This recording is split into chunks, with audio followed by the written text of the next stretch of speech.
بدر، غزوة بدر لم يخرج النبي عليه الصلاة والسلام لقريش، وإنما خرج لما؟ للقافلة. فحصل أنه جاءته قال الله عز وجل: ولو توعدتم لاختلفتم في الميعاد ولكن ليقضي الله أمرا كان مفعولا. فصار في نصر بدر ماذا؟ دخول أهل المدينة في الإسلام. واحد. جاء المشركون في أحد، خرج لهم النبي عليه الصلاة والسلام. جهاد دفع ولا طلب؟ دفع. كلامنا الآن في السنة الثالثة، في أواخر 3 أو بداية 4 قتل 70 من القراء، رعل وذكوان وعصية معروف، دعا عليهم كم؟ شهرا كاملا. هل له دولة؟ أنا أريد أن أبين للأخوة الفضلاء الذين يقولون عن الاستشهاد في الدعوة المكية، الذي قالها ليس أنا، أرجع للكلام الذي قالها ابن تيمية وابن القيم ومن المعاصرين الألباني وابن باز وابن عثيمين 3 قالوا آيات الصفح في الدعوة المكية 157 آية تنزل على حسب حال المسلمين من ضعف إلى قوة، فإن كانوا في ضعف فيسالموا ويهادنوا. قالها ابن تيمية في الصارم المسلول وفي أكثر من موضع من الفتاوى، وقالها ابن القيم أيضا، ومن المعاصرين قالوا هذا ما فيه. دعوة المكية الحال نستفيد منها بهذه الشواهد. أنا لم أتطرق النبي عليه الصلاة والسلام لن ينصر الغزة، لم أقل هذا، وإنما استشهدت في الأدلة بأن الجهاد اليوم وقول القائل بأن على المسلمين وجوب عيني وجود جهاد دفع أنه ليس في محله. هو إجماعات بوجوب أن الجهاد الدفع فرض عين، لكنه منوط بشرطين: بالقدرة وبالمعاهدات. بالقدرة وبعدم المعاهدة، سيأتي الكلام عليه. الآن لماذا لم ينتصر النبي عليه الصلاة والسلام للقراء وهو عنده دولة والجهاد قد فرض؟ يقول لم يفرض الجهاد، الآن مفروض الجهاد، احنا في السنة الرابعة، لماذا لم يخرج إلى هذه القبائل؟ لا يستطيع. متى انتصر؟ في أواخر سنة 7 أو أوائل سنة 8. لماذا؟ أولا هادن قريش وأمن منهم، لأن هذه القبائل قريبة من قريش في عصفان اليوم. وثانيا خضعت خيبر وفدك وتيماء ووادي القرى، اليهود كلهم خضعوا لهم، وفتح خيبر وفتح وادي القرى وفدك وتيماء. بعد قبائل غطفان ومرة وأشجع كلهم دخلوا في الإسلام. الآن هل هو خايف من القبائل الأخرى؟ لا. هل هو خايف من اليهود؟ لا، كلهم الآن معه. وقريش العدوة الأولى، العدو الأول مهادنة، إذا ذهب لهم وأخذوا، ولم يذهب عليه الصلاة والسلام، أرسل البعوث والسرايا، ولما علموا بهم فروا إلى الجبال وتركوا أموالهم وديارهم. متى انتصر؟ لما كانت القوة. هذا كان وجه الاستشهاد الذي أنا استشهدت به. ويقول لما كان في المدينة جيش الجيوش ونعزل عليه قوله تعالى أذن. الآن مأذون له بالجهاد، لماذا لم يذهب عليه الصلاة والسلام؟ هذا دروس لنا نحن، ما في قوة لا نلقي بأنفسنا للتالي. فمسألة قولنا جهاد دفع على غزة ثم على من يليهم صحيح، ما استطاع من يليهم الذي بعده، هذا صحيح بإجماع العلماء، لكن منوط بما ذكرته بماذا؟ بالقدرة وبالمعاهدات. طيب انتهينا من هذا، نأتي إلى الرابع. ألم يأتي الأحزاب حول المدينة؟ كم عدد الأحزاب في غزوة الخندق؟ هاي الشباب أهل السيرة 10,000. هل حصل قتال؟ ألم يحاصروا المدينة وحفر الخندق عليه الصلاة والسلام 25 يوم، أقل ما قيل 20 يوم الحصار. هل خرج لهم وقاتلهم؟ أجيبوا يا شباب. لماذا؟ يقولون الجهاد مفروض ولا مو مفروض؟ جهاد دفع ولا طلب؟ الآن دفع، والجهاد مفروض وله دولة، له دولة. طيب لماذا لم يخرج؟ لماذا وقف موقف المدافع؟ جماعة أجيبوا، خلونا مع هؤلاء يتكلمون في مثل هذه المسائل. كم من فئة قليلة غلبت فئة كثيرة بإذن الله، يدندنون حول الآية. طيب الآن الصحابة 3000 والمجموع المقابل كم من فئة قليلة غلبت فئة؟ لماذا لم يخرج؟ لماذا؟ خاف الصحابة ولا ما خافوا؟ ها؟ جاءكم من فوقكم ومن أسفل منكم وزاغت الأبصار وبلغت القلوب الحناجر وتظنون بالله الظنون هنالك ابتلي المؤمنون وزلزلوا زلزالا شديدا. حتى قال أحد المنافقين يعدنا بكنوز كسرى وقيصر وحدنا لا يستطيع أن يقضي حاجته. حتى قال عليه الصلاة والسلام الصحابة من يأتي بخبر القوم وهو رفيقه أو قال في الجنة، يقول الراوي فلم يقم أحد. حذيفة قال فلم يقم أحد، برد وليل وعدو وخوف، وهم يقولون كم من فئة قليلة غلبت فئة كثيرة، اخرج تقتل وتذهب إلى الجنة. طيب لماذا لم يقل النبي عليه الصلاة والسلام الصحابة اخرجوا ونقاتلهم وهم الآن محاصرين وهذا جهاد دفع ولا طلب دفع؟ لماذا لم يقل؟ ما في قوة. قتالنا إلقاء بالنفس بالتهلك، وليس المقصود من الجهاد هو قتل الإنسان نفسه، ولا المقصود إعلاء كلمة الله عز وجل. فمسألة أن تقتل هذه شهادة وكرامة من الله، لكن ليس هو الأصل، وإلا لفرض بالبداية الجهاد إلى جميع أقطار القبائل. طيب هذا انتهينا من الأحزاب. ألم يكن الصلح في الحديبية سنة 6 في ذي القعدة؟ لماذا صالحوا؟ لماذا صالحوا؟ لا، هل توجد قوة؟ نعم في قوة. هنا أنا أريد أن أوضح وأن أبين الاستدلال بالنصوص في الدعوة المدنية والدعوة المكية. الله عز وجل قال في سورة الفتح ولو قاتلكم الذين كفروا لولوا الأدبار ثم لا يجدون وليا ولا نصيرا. لماذا لم يقاتلهم؟ من الذي وراءه؟ فالوقت هذا لم تسلم غطفان وأشجع ومرة وخيبر معادية، قد اجتمعوا لغزو المدينة، وقد اجتمع الأعراب حول المدينة لغزوها. ولمحاضرتين في اليوتيوب في صلح الحديبية ذكرت تفاصيل سورة الفتح وتفاصيل هذه المسألة. ماذا قال الله عز وجل؟ وعدكم الله مغانم كثيرة تأخذونها فعجل لكم هذا الصلح وكف أيدي الناس من خيبر والأعراب. هذه غير آية هو الذي كف أيديهم عنكم وأيديكم عنهم ببطن مكة. هذا لما أراد بعض المشركين أن يشعلوا الحرب بين المسلمين وبين قريش لما أرادوا الصلح. هذه غير هذه. هنا قال وكف أيدي الناس عنكم ولتكون هذه آية للمؤمنين ويهديكم صراطا مستقيما. وأخرى لم تقدروا عليها، هذه قيل فارس وكسرى، فارس وقيصر، لم تقدروا عليها وكان الله على كل شيء قديرا، إلى أن قالوا لقتلكم الذين كفروا. واضح لهم واضح. النبي عليه الصلاة والسلام صالحهم لمصالح وحكم كثيرة، منها أن يتفرغ للقبائل المعادية التي تتحرش في المدينة، ومنها أن تخضع خيبر وفدك وتيماء ووادي القرى وأن يغنم ما فيها من الخيرات. ولما رجع مباشرة صارت خيبر خاصة بمن؟ لأهل الحديبية. وانتهى من وادي القرى، وانظر الأمتار اليوم الكيلوات كم، 160 180 190 بينها للمدينة. ثم تفرغ لجميع القبائل، ثم أخذ بالثأر لأصحابه الذين قبيل مكة، وترك هؤلاء بالهدنة. لما أسلم هؤلاء يقول الثاني نصرت يا عمرو بن سالم. النبي عليه الصلاة والسلام لما جاءته خزاعة تستنجد وتستنصر به مباشرة قام نصرهم. واضح المواضح. هذا كان في فتح مكة. نقضت قريش العهد وأعانت بني بكر، أي أعانت قريش بني بكر على خزاعة.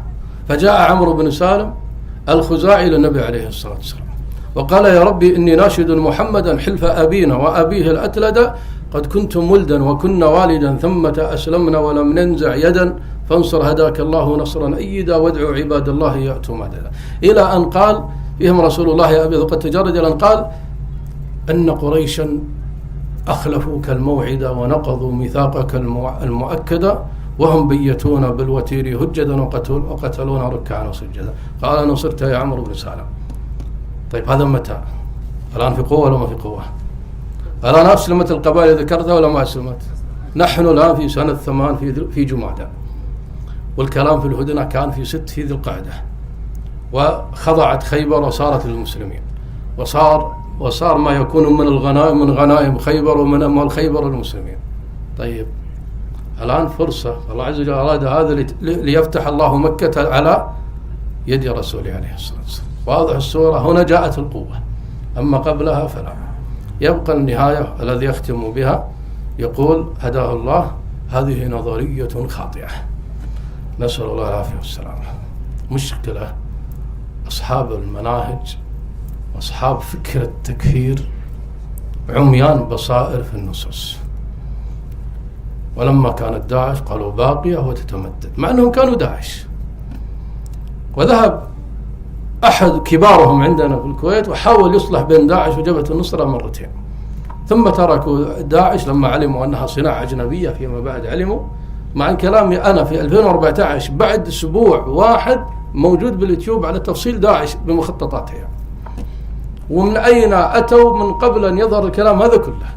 اثنين، رؤوس هؤلاء ينظرون للنصوص على حسب الفكر والمعتقد الذي يعتقدونه. تدرون ماذا يقول؟ يقول المسلمين اليوم مليارين ما يستطيعون أقوى إصلاح، هكذا يقول، قوة اقتصادية، قوة إعلامية، قوة إيمانية، وقال أسلحة. هل المسلمين عندهم قوة إيمانية؟ جل دول المسلمين فيها الكازونات أعزكم الله، فيها الخمور تباع مرخصة أم لا؟ والفساد والشر موجود. وجل المسلمين إن لم تكن الكل قد تستثني وقد لا تستثني، لا تحكم ولا بالدساتير. أي قوة إيمانية عند المسلمين يستطيعون أن يجابهوا أعداءهم؟ هذا واحد. اثنين، من يقول أن هذه الدول الثانية؟ الآخر يقول 57 دولة. أي 57 دولة؟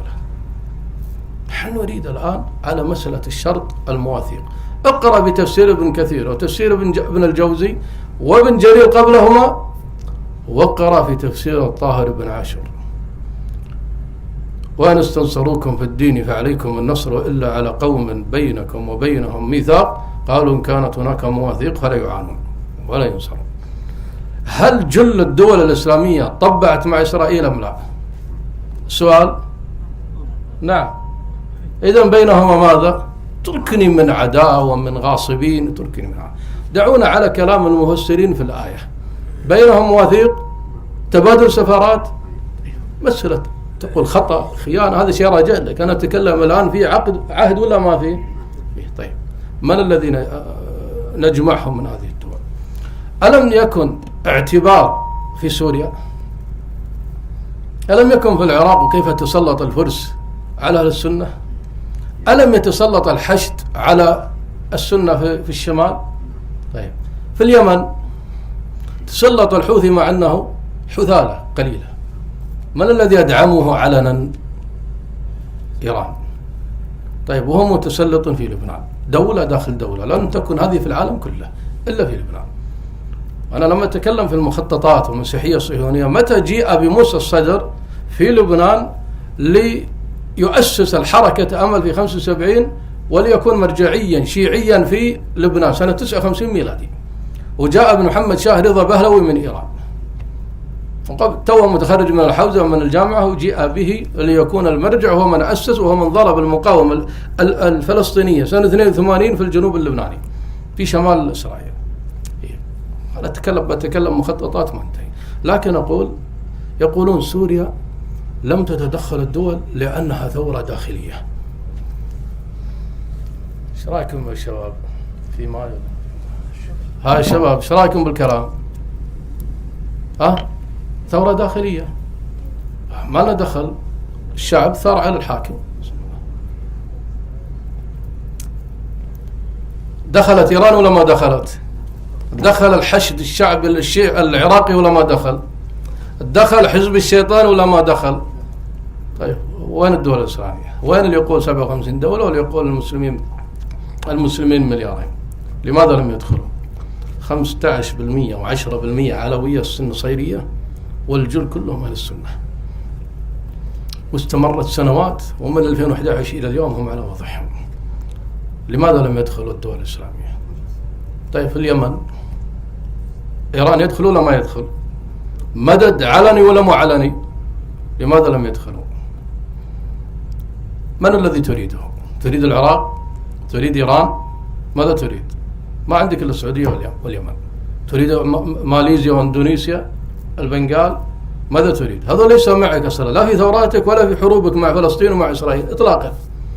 طيب، عندنا قوة كبرى هي تركيا، ومذهبها ومنهجها منهج من؟ حماس. لماذا لم تدخل؟ وإسماعيل هنية يدندن ومن سنين ونحن مع إيران وهي الداعمة وهي الصديقة، كما قال بعض الباحثين خسر الدول الإسلامية كلها. وينهم الآن؟ دخلوا في العراق ودخلوا في سوريا وفي لبنان وفي اليمن. لماذا لم يدخلوا عندك؟ وهم في سوريا الآن الجولان تحتهم تل أبيب. في لبنان أبد ما فيها الحدود واحدة. لماذا لم يدخلوا؟ نحن نريد سؤال، عباد المسيحي لنا سؤال نريد جوابه لمن وعه، فنحن نقول لهؤلاء هذا السؤال نريد جوابه لمن وعه. لماذا لم يدخلوا؟ وهل دخلوا في هذه الدول هكذا ولا أذن لهم من منبع الشر الأكبر؟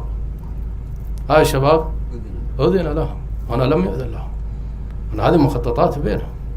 أذن لهم في هذه الدول، لم يؤذن لهم في الدخول هنا. وأن المخطط الذي وقع ليدخلوا السعودية ومصر في مأزق الحرب حتى تتدمر من الداخل. والثاني على ما قيل أن السعودية كانت تريد أن تكون إحدى الدول المصنعة للنووي، وأن تكون غزة والضفة الغربية معترف فيها دوليا لها استقلالها التام عن إسرائيل، بحيث أن تخرج السفارة الأمريكية من القدس إلى تل أبيب وتكون هي عاصمة فلسطين. إيران لا تريد هذا، لا تريد أن تكون السعودية من الدول المصنعة للنووي، ولا تريد السلام أن يكون بهذه الطريقة. يقول أنا صاحب قضية وهي تدعمني. تدعمك بماذا؟ هم ليس عندهم مسجد أقصى، ترى الرافضة ما عندهم مسجد أقصى إطلاقا، ما عندهم مسجد. يدعمونك، لماذا يدعمونك؟ يعني ما في عقول؟ ما الذي يريدونه منك؟ هم في جميع الحروب ضد المسلمين، والحماية عندنا الآن بسبب هذه الأفكار المنحرفة التي تدعي الإسلام. طيب حماية عندنا، نحمي نفسنا ممن يقال بأنه مسلم. طيب سبحان الله، يقول أنا صاحب قضية. أنا قد أقول من أنت حتى تكون صاحب قضية؟ لأن الذي صاحب قضية الممثل له في الأمم المتحدة من؟ محمود عباس. أنت ليس كذلك، صرت رئيس مجلس وزراء في انتخابات ووقع بينكم مشاكل، عانت منكم الدول، حاولت الإصلاح، ما استطاعت الإصلاح منكم. ثم تقول أنا صاحب قضية وتثني عليهم وتنظر إلى مسألة حزب الشيطان وهو الذي ضرب الفلسطينيين. وحزب الشيطان حسن نصر الشيطان صبح الطفيلي كانوا أعضاء في حركة أمل سنة 82، فلما صارت السمعة سيئة غيروا الحزب وأنشأوا حركة حزب الشيطان بناء على أن هذه الحركة لا تمثلنا، وهم الذين أسسوا هذه وأسسوا هذه وجلسوا كلهم عند الخميني سنة 82، وصارت المواثيق وصار الكلام يطول.